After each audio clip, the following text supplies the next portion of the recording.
I waited a long time out in the world before I gave myself permission to fail. Please don't even bother asking. Don't bother telling the world you are ready. Show it. Do it. By Peter Dinklage. So it's December 2nd, a little bit later in the day. It's Global Fat Bike Day today, so my son and I got out on our fat bikes and just did a short little, I think we did about 11 miles or so. So now I'm back out in the garage. Gonna get back attacking the Mustang again. So as I showed last time, got the engine all in place, K-member in there and kind of snugged up. And next on the list is getting this Stifflers crossmember installed in the car. So that T56 is lined up pretty good in there, so pretty happy with that, at least up to this point. So hopefully that's kind of centered up kind of how the T5 was in there, but we'll find out. We'll get it figured out. So that's my next step. My son's working hard studying for some of his college class, doing like a midterm or something. So I'm out here working alone, and he was okay with me coming out here and getting that cross member installed. So that's the next thing I'm going to work on, just kind of jacking the car up slowly a little bit, and jack the car up a little, lift the transmission up, and so on and so forth. And so I can get my fat butt crawled under the side of the car here and get that cross member in place. So hopefully the next time I come back on video, I'll be showing you this thing completely installed, and then I'm gonna work on getting this front end back on the car and getting this thing back on four wheels again. So I thought I'd show you guys this, get under the car here so you can see the lovely long tubes hanging down here. There's that T56 up in the car, and I went to put the Stifflers cross member in and just kind of lined holes up underneath here. And I figured out, well, I should probably put all the spacers towards the front, and then luckily I did run across the directions, and it said in the directions too, put all your spacers to the front of the cross member there. And everything lined up really nice. I had to pull on the transmission one way or the other to get these bolts to line up, but I think there was bolts that came with this. But then it said with the T56 without a drive shaft loop. I do have a drive shaft loop to put in here, but I wasn't going to put it in here right now. But with that, you're supposed to run 2 spacers if you're not running the drive shaft safety loop, which I obviously don't have in here right now. And so then the bolts that were supplied were way too short. They maybe would have made it through the plates here. But so I just found some other ones that are way too long, but at least they're in there just to get things kind of lined up with that transmission cross member. So that's where I'm sitting now. I got the engine fully mounted in here. There's nothing underneath this engine holding it up in place right now. So next step is getting out from underneath this car and getting the front suspension back on and getting it on the ground. Thought I'd turn the camera back on, show you what I've gotten done here. So I got everything back on the front end of the car here. I ended up putting in the 1-inch spacers here just to make sure everything kind of fit up right. So I ended up just knocking the studs out of the spacer and running these nice long studs straight through. So luckily there's enough thread engagement on there, at least for getting this thing set back down. But I got the whole front end back together. I did get the bump steer kits in. If you can see that, might be kind of dark. But I got the bump steer kit in, and I thought I'll try to get this kind of figured out. And slapped it on the ground here. I don't know if I had the toe kind of set in when I had it up in the air, but it's looking pretty rough right now. And then yeah, when I went to let it down too, with it sitting so low, I couldn't even get my little jack out from underneath there. So we had to stack up some two 2x6s to even get the jack out from under that cross member. So yeah, she's sitting in the weeds right now. But I'll try to get this figured out. Maybe dink around with this, with these bump steer, these tie rod ends, and get that so it's not so towed in. It was hard to even roll off of the 2x6s that were laying on the floor. It's towed in so bad. So I'll try to get that kind of figured out here, get those pushed out a little bit. And then maybe play around like this side. You can tell it's really cambered in at the top. This one's not quite so bad. So I hope there's enough adjustment in all these caster camber plates that I can get that, get it set where I want it to be set, I guess is what I'm trying to say. So I'll do a little messing around here and see what I can figure out. Okay, before I go on any further and start working on some of this alignment, trying to straighten it out at least by eyeball anyway. Just kind of wanted to, I just got a fender loosely hung on here. But yeah, you can see the tire's right up against the fender. It's actually kind of holding the fender up. But yeah, you can definitely see how that wheel's towed in and cambered in pretty good. And of course, this one on this side too. I did undo the steering shaft right up here at this screw and pulled it off because I did the turns lock to lock and it was about 2 1/4, so I went back that 1 1/8 basically, and the steering wheel was upside in this guy. Now you can see it's nice and right side up. So progress, a little bit at a time, but like I'm saying, I just kind of want to get this straightened out enough so at least the car is easy to push around on its own wheels. Then I'll probably get it back up off the ground a little bit again, and the next step will be working on that cage in there. All right, just giving it a little update where Barney and I are at right now.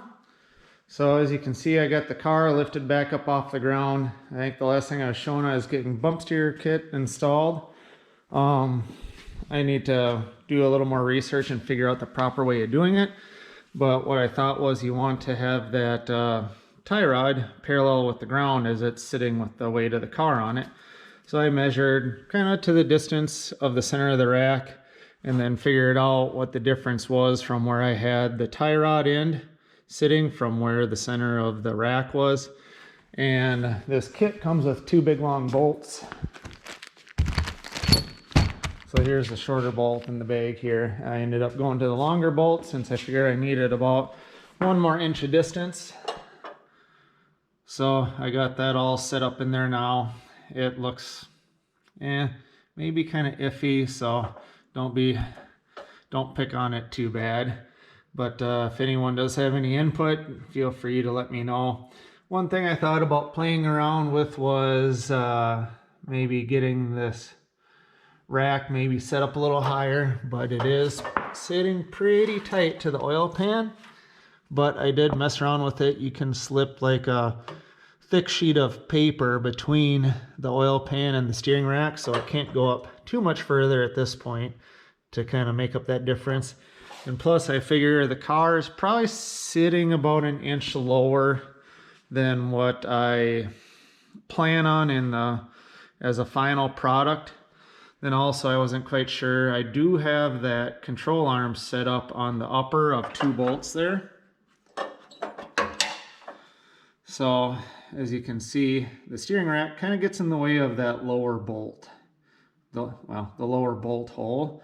So I just use the upper one for now, just for sake of mocking everything up, making sure it all sit on the ground decent. I have all the brake hardware in there, the spacer that goes along with the S&S kit for the Brembos. And I did put, again, included the 1 inch wheel spacer in there just to get me by for what I expect it to be for to have these stock wheels.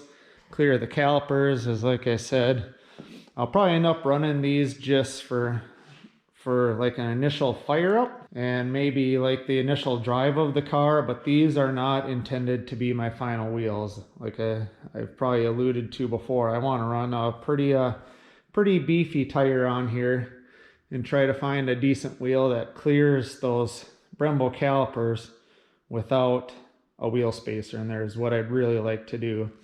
So I don't think that should be too tall of an order, but I don't want to second guess it and say it's going to be simple. But I got the bump steer kit and my alignment kind of set up so I don't have too much camber on these. I'm not exactly sure. That's another thing I'm going to have to learn about, is how to set up all this stuff to have the proper caster, camber, bump steer, and especially since I got the IRS under here. So that'll be another thing I'll have to learn about, read about, do some research on. But I think everything's fitting pretty well. I know one thing I wanted to check. One thing I wanted to check is the clearance with this original body with the coil springs in here. Looks like it might be getting a little bit close right here. So maybe I'll have to do some trimming here. Make a little more room for that coil spring. Oh, this side's definitely rubbing on the spring here. So I want to get that pulled out of there and get that cleaned up so I'm not ruining that pretty hardware. More to come on that. Looks like it's just barely touching up against there. So yeah, it looks like I'll be doing some trimming around that coil spring to make sure that fits up in there properly. Otherwise, it looks like it is kind of fitting up in there nicely. But like I said, this is why I'm doing the test fit up. I've learned my lesson the hard way a couple of times where I haven't test fitted things beforehand, like my rear brake calipers. When I had the Taurus calipers, I think I walked through that and ended up replacing those with some Mustang calipers, GT Cobra caliper, or the caliper bracket, sorry. Oh, I should show this too. So there's the original boot there. This does sit up pretty high with this other shifter. So I'll have to do some looking into that, see what I need to do or tweaks that I need to make for that.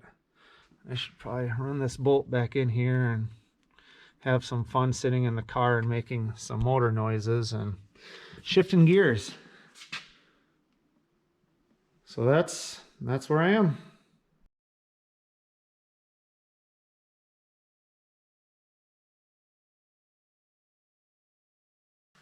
So, I've probably said what I've had ordered a while ago. Been waiting on this for a couple of weeks. So again, I'll just kind of start out with a thanks to, I think it was John Chambers was the gentleman's name that I spoke to at Holley that kind of walked me through this. So I guess I'll just kind of cut straight to it. This is my Holley Terminator X Max kit that I ordered about 3 weeks ago. Originally it was supposed to ship on November 15th, and then they said estimated to ship on November 30th, and today's December 1st, and it just showed up. So I just decided to go through all this and unbox it. And we'll just sit it right on the floor. Oh, it's a box in a box. Yep, some boxes in boxes here. All right, so we have another white box inside of the other box. And geez.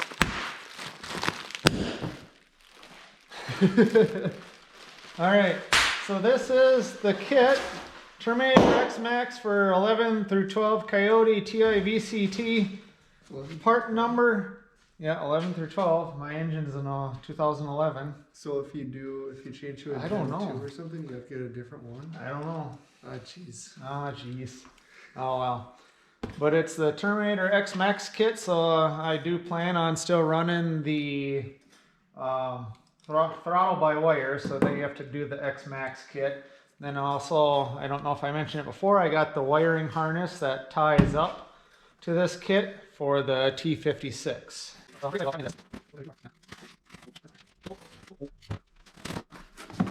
Oh, it's just more boxes.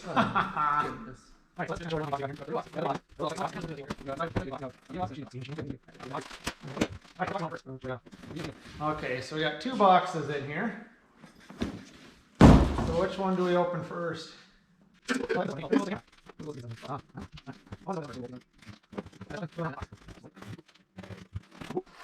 There's nothing in here, just kidding.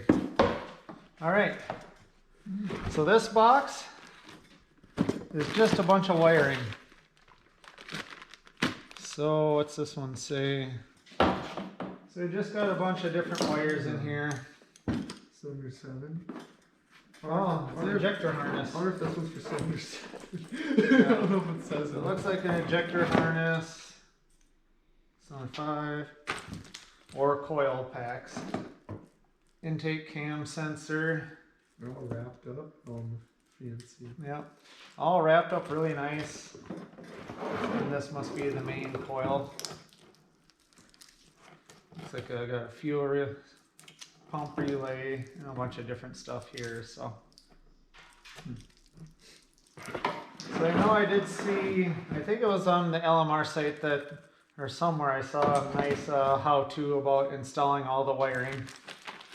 Is this enough to get the turnkey? Pretty much. I need a fuel tank and fuel pump and that sort of thing. Fuel cans. And Gas cans. Gas cans. This is a fuel tank. All right. So this must be the actual ECU in here. All right. Now this one's got more boxes inside of it. It's got a small box. The LCD display. Ooh. I kind of want to see this. Yep. I don't know if you want to order the actual Holley big one. It's like another $2,000. Oh jeez. So, What's this one show? yeah, pretty much everything. So a little Terminator X display.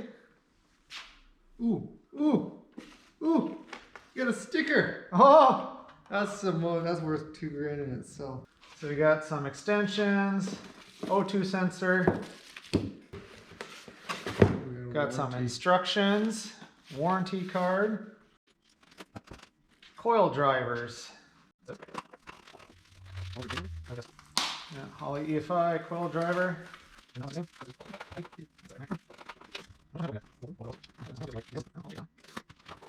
TI VCT controller.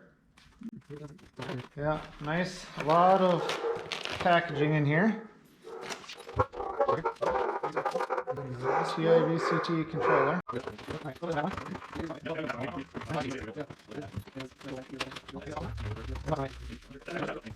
So the Holley Terminator X Max. Kind of big. Swap it for a billet wheel and go to town.